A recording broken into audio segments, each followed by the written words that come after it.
बोकारो शहर अतिक्रमण जो है कैंसर के तरफ फैल गया। सबसे बड़ा अतिक्रमण यहाँ पे बीएसएल के अधिकारी कराए हुए हैं। बोकारो शहर में एक कंपनी और 3 कानून नहीं चलेगा। घरों पे बुलडोजर चलेगी, लेकिन बहुत सारी गरीब जनता बसती है बोकारो में और सालों से बसते आ रही है। अब उनके घर पे बुलडोजर चलाना क्या सही होगा? मैं आपको अगर आंकड़ा बताऊंगा ना कि कितना महीना इनके पॉकेट में अतिक्रमण के नाम पर जाता है, तो शायद आपका पैर तले जमीन खिसक जाएगा। कहीं न कहीं गुमनाम चिट्ठी वो जो जिक्र हो रहा है सीबीआई को गया, वो अनिल सिंह का ही था। और गरीब बेचारा बेरोजगार नौजवान जो पढ़ लिख कर करके अपना स्वयं का रोजगार करते हैं, सुबह ठेला लगाते हैं, शाम में ठेला लेकर चले जाते हैं, उनका ठेला पर आप बुलडोजर चलाते हैं साहब, हैं? ऐसा क्यों? जोहार। इस वक्त हम बोकारो में हैं और बोकारो में आज एक खबर काफ़ी चर्चा का विषय बना हुआ है। खबर है अतिक्रमण को लेकर। अतिक्रमण की जांच जो है अब सीबीआई करेगी और कर रही है। कल जो है नगर सेवा भवन पहुंची सीबीआई की टीम और घंटों कई कागज खंगाला है सीबीआई की टीम ने, और अब जो है इसकी चर्चा जोर हो गई है। और इसी पे बात करने के लिए आज हमारे साथ अनिल सिंह जी जो हैं। अनिल सिंह जी का परिचय ये है, बोकारो विकास फोरम से हैं और लगातार इस तरह के मुद्दों को ये उठाते रहे हैं। अभी हाल ही में एक बड़े श्रमिक नेता कह सकते हैं, वो अतिक्रमण उनका एक बाउंड्री का काम शायद कुछ चल रहा था, तो काफ़ी मेहनत की अनिल सिंह जी ने और अंततः नोटिस चिपका वहाँ और बाउंड्री का काम बंद हो गया। अब सीबीआई जांच हो रही है इस तरह के अतिक्रमण पर। क्या लगता है अनिल जी, अब वो दौर खत्म होगा बोकारो का? प्रणाम, जोहार। आपके चैनल के सभी दर्शकों को नववर्ष की हार्दिक शुभकामनाएं और बधाई। आपने कहा कि श्रमिक बड़े नेता का, मैं श्रमिक बड़े नेता का बात नहीं कर रहा हूँ। मैंने कहा कि बोकारो शहर में एक कंपनी और 3 कानून नहीं चलेगा। गरीबों के लिए अलग कानून, अमीरों के लिए अलग कानून और यहाँ के यूनियन लीडरों के लिए और राजनेताओं के लिए अलग कानून नहीं चलेगा। अगर अतिक्रमणकारी सारे हैं तो सभी के घरों में बुलडोजर चलनी चाहिए और अतिक्रमण मुक्त इस शहर को आप देख रहे हैं कि बोकारो शहर अतिक्रमण जो है कैंसर के तरफ फैल गया और इस कैंसर को दूर करने में सभी नगरवासी, सभी शहरवासी, चाहे वो ट्रेड यूनियन के लीडर हो या राजनेता हो, सबका योगदान होना जरूरी है। क्योंकि जो उपभोक्ता है, जो इस प्लांट को, अगर ये प्लांट और ये चिमनी नहीं है तो ये शहर वीराना हो जाएगा, मुरघटिया हो जाएगा। तो अगर ये प्लांट और चिमनी को चलाना है तो सिस्टम से चलना चाहिए। उसके लिए मैंने ये कहा कि एक शहर 3 कानून साहब नहीं चलेगा और जो लोग अतिक्रमणकारी हैं उनके घरों पे बुलडोजर जरूर चलेगी, चाहे जो कोई भी हो। तो घरों पे बुलडोजर चलेगी, लेकिन बहुत सारी गरीब जनता बसती है बोकारो में और सालों से बसते आ रही है। अब उनके घर पे बुलडोजर चलाना क्या सही होगा? देखिए, जो लोग इस शहर को बहुत सारा, जैसे धोबी हैं, दूध वाले हैं, बावर्ची है, नाई है, ये लोग गरीब आदमी, वो अतिक्रमण नहीं किए हुए हैं। सबसे बड़ा अतिक्रमण यहाँ पे बीएसएल के अधिकारी कराए हुए हैं, चाहे यहाँ के ईडी पीएनडे हो, चाहे वो डायरेक्टर इंचार्ज हो और चाहे सेल के टाउनशिप के जीएम हो, चाहे प्लॉट धारी वाले जीएम हो या सिक्योरिटी के जीएम हो। मैं आपको अगर आंकड़ा बताऊंगा ना कि कितना महीना इनके पॉकेट में अतिक्रमण के नाम पर जाता है, तो शायद आपका पैर तले जमीन खिसक जाएगा। एक छोटा सा है कि क्वार्टर जो है 3.5 से 4 हजार क्वार्टर भाड़ा पे चलता है और 1 करोड़ 20 लाख रुपया की आमद है, जिसमें 40 लाख रुपया बीएसएल नगर सेवा भवन के अधिकारियों को जाता है और 80 लाख रुपया गुंडों और होमगार्ड के कुछ जवानों में पैसा बंटता है। ये बहुत बड़ा झोल है। मैंने कुंदन कुमार सीजीएम को मार्च महीने में एक क्वार्टर के बारे में, मुझे यकीन नहीं था, मुझे विश्वास नहीं था, जब मैं कुछ लिखता था, सब कुछ करता था और आप मीडिया के द्वारा प्रकाशित होती थी बात, तब कुछ लोग मेरे पास आए बीएसएल के अधिकारी, बोले कि ये तो साहब बीएसएल वाले लोग ही सब करवा रहे हैं, कुछ होगा नहीं। तो बोले प्रमाण दो भाई, उन्होंने 8-10 सिम का नंबर दिया, बोला इस नंबर पे पता कर लीजिए कौन कौन बात करता है, क्या करता है। सारी चीज़ों की मैंने जानकारी ली, सब कुछ किया। तो उसके बारे में जो उच्च अधिकारी हैं उनसे मैंने बात किया, मोबाइल पे भी मैंने उनके व्हाट्सएप किया, जो सीजीएम है कुंदन कुमार, उनके मोबाइल पे भी व्हाट्सएप किया। आज तक वो क्वार्टर खाली नहीं हुआ और बोकारो के एक नामचीन गुंडा के द्वारा और क्वार्टर भाड़ा पे चलाया जा रहा है। वैसे वैसे 10 एजेंट हैं इनके जो क्वार्टर को भाड़ा पे चला करके आपस में पैसा उगाही करके बंदर बाट करते हैं, जिससे बोकारो शहर डिस्टर्ब है। यहाँ के आसपास के लोगों का रहना दुश्वार हो गया है, क्योंकि उसमें न जाने जो क्वार्टर में भाड़े पे लोग लगा रहे हैं वो कैसे कैसे गलत काम करने वाले लोग हैं, कहाँ कहाँ से आए कोई नहीं जानता है। आसपास का माहौल पूरा बिगड़ गया है। तो हमने सोचा कि भाई इसकी जांच होनी चाहिए, तो इसलिए जांच हो रही है।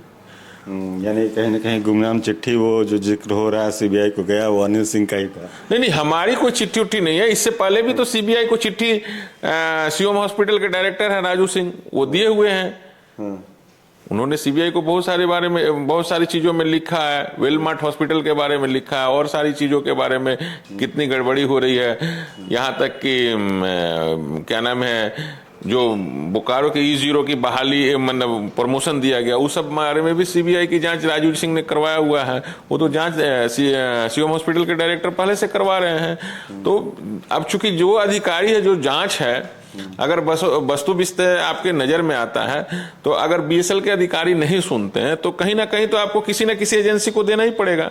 तो पहले से बहुत सारी चिट्ठी, बहुत सारे हमारे जैसे बहुत सारे लोग हैं इस शहर में जो गुमनाम चिट्ठी लिख रहे हैं और दे रहे हैं, और जांच तो होगी ही। अभी बहुत सारे लोग इसमें फंसेंगे कि जिस व्यक्ति को, किसी व्यक्ति को क्या काम के लिए जमीन दिया गया है और वहां क्या काम हो रहा है, और कितना एकड़ जमीन दिया गया और कितना एकड़ कब्जा किया गया है, वहां अवैध पानी, बिजली, अगर किसी संस्था को कोई काम करने के लिए दिया हुआ तो वो एक और संस्था, दूसरा संस्था भाड़ा पे ले आकर के वहां अतिक्रमण कराए हुए हैं, और 3-3, 4-4 एकड़ जमीन, जिससे सरकार के राजस्व की भी चोरी है, केंद्र सरकार की भी राजस्व की चोरी है, राज्य सरकार की भी राजस्व की चोरी है। तो सबका पर्दाफाश होगा इस बार, अब कोई नहीं बचेगा। अभी तो अतिक्रमण के नाम पे जो क्वार्टर ही अतिक्रमण, अभी जांच हो रही है। अभी बहुत सारा प्लॉट के, जैसे बहुत सारा प्लॉट को बीएसएल ने सील कर दिया है, और उस सील प्लॉट में कैंसिल कर दिया, सील प्लॉट कर दिया, और उस सील प्लॉट में भी लोग रह रहे हैं। कैंसिल पेपर में दिखा दिया और लोग रह रहे हैं, और वो पैसा मंथली किसके जेब में जाता है? इन अधिकारियों के जेब में जाता है। जो अधिकारी पहले वहां रहते हैं तो उनको मालूम है कि इस प्लॉट से या इस जगह से इतना रुपया ये वसूलता था, तो दूसरा लोग आते हैं तो वो रेट बढ़ा देते हैं कि भाई उस समय तो सस्ती था, अभी तो महंगाई का जमाना हो गया, अभी इतना रेट में काम नहीं चलेगा, इतना आपको देना होगा तब हम लोग आपको रहने देंगे। तो अभी इस तरह का बहुत सारा अतिक्रमण है बोकारो शहर में, और बहुत सारी बिंदुओं पर जांच होगी और बहुत लोग जाएंगे अंदर, बहुत लोग जाएंगे अंदर। लेकिन जाते जाते एक सवाल रह गया, आपका पत्राचार के कारण श्रमिक नेता का जो अतिक्रमण हो रहा था नोटिस लग गया, काम रुक गया, लेकिन हमको लगता है अभी तक बाउंड्री और गैरेज टूटा नहीं है। तो फिर ये सब जो हो रहा है, क्या लगता है अंजाम तक पहुंचेगा या फिर ढाक के तीन पात की तरह हो जाएगा? और जिस तरह से सालों से बोकारो अतिक्रमण के बोझ को ढोते आ रहा है, आगे भी ढोते रहेगा। मेरा व्यक्तिगत किसी से लड़ाई झगड़ा नहीं है, मेरी लड़ाई सिस्टम से है। जैसा कि आप की बात कर रहे हैं, तो नहीं, पाएगा, न्याय मिलेगा, एकदम न्याय मिलेगा। हाँ। एकदम न्याय मिलेगा। हाँ। ये बीएसएल के अधिकारी, मैं आपके चैनल में कहता हूं कि ये बीएसएल के अधिकारी सबसे बड़ा चोर जो पहले पूर्व ईडी पीएनडे था राजन कुमार, वो और इस कुर्सी पे जो बैठा हुआ टीए डिपार्टमेंट में कुंदन कुमार, ये सब अधिकारी सबसे बड़े चोर है। और इसके पहले भी, शायद आपको पता नहीं है, इसके पहले भी मैं आशुतोष मित्रा जो यहाँ के डायरेक्टर इंचार्ज थे, मंगल पांडे की मूर्ति कबड़वा दी थी 2016 में, और राजवीर सिंह, उनको सीबीआई के चक्कर में मैं जेल भेज चुका हूँ।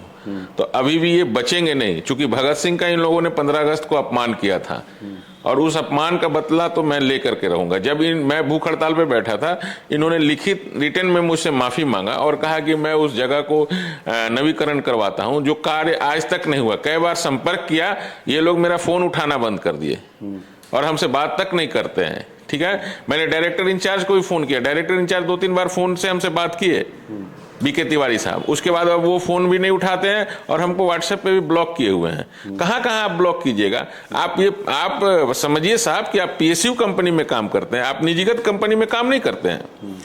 और पीएसयू कंपनी में कौन मालिक होता है ये आपको मालूम होना चाहिए।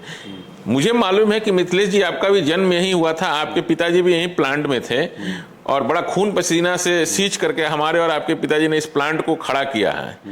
तो हम लोगों का इस शहर में योगदान है, आपका भी और मेरा भी योगदान है। बेरमो के नेता का क्या योगदान है इस शहर में? क्या किया उन्होंने? हैं कि जो यहाँ के पूर्व मंत्री रहे बेरमो के, उनको उनके बच्चों को आपने क्वार्टर दे के रखा है। इस शहर में क्या योगदान है बोकारो स्टील प्लांट में? तो ये जो इन लोगों ने चोरी किया, लूटपाट किया, तो राजनेताओं को, नेता को, ट्रेड यूनियन के नेताओं को मालूम चलता था इनकी चोरी। तो अपनी चोरी को बचाने के लिए अब साहब देखिए, एक तरफ आप नोटिस साट देते हैं कि आप वहीं बनाइएगा, वो व्यक्ति संडे को काम करता है। जब जीएम को हम फोन करते हैं, सिक्योरिटी के जीएम को, चावला को, तब वो सिक्योरिटी गाड़ी संडे को भेज के रुकवाते हैं। और आप एक तरफ नोटिस दे करके, साट कर करके कोई कार्रवाई नहीं करते हैं। और गरीब बेचारा बेरोजगार नौजवान जो पढ़ लिख कर करके अपना स्वयं का रोजगार करते हैं, सुबह ठेला लगाते हैं, शाम में ठेला लेकर चले जाते हैं, कहीं से जमा पूंजी 50,000 रुपया लोन उधार ले करके अपना ठेला और बिजनेस व्यवसाय चलाते हैं, अपना घर परिवार चलाते हैं। उनका ठेला पर आप बुलडोजर चलाते हैं साहब, हैं? ऐसा क्यों? एक शहर 3 कानून नहीं चलेगा। तो उनके ठेले पर केवल ये आईवास है, इसमें बड़ी बड़ी मछली जो है कि समुंदर में बैठ कर करके बहुत बड़ा बड़ा खेल कर रहा है, जो खेल नहीं करने दिया जाएगा। और ये अतिक्रमण के नाम पर बिजली, पानी चोरी करके और जमीन को, विस्थापितों का जो जमीन है यहाँ पे जिस काम के लिए दिया गया, आज विस्थापित के बच्चे पढ़ नहीं रहे हैं, विस्थापितों का यहाँ इलाज नहीं हो रहा, सारा हेल्थ सेंटर बंद कर दिया गया है निजीकरण के तहत। अभी तो सीबीआई ले गया ना एक हॉस्पिटल का जांच करने के लिए फाइल, अभी बहुत सारी जांचें होंगी। और यहाँ पे जिनके जमीन पर प्लांट लगा, बसा, जिनके जमीन पर स्कूल, हॉस्पिटल खुला, वो सब बंद हो गया, उनके बच्चे और वो लोग नहीं पढ़ रहे हैं।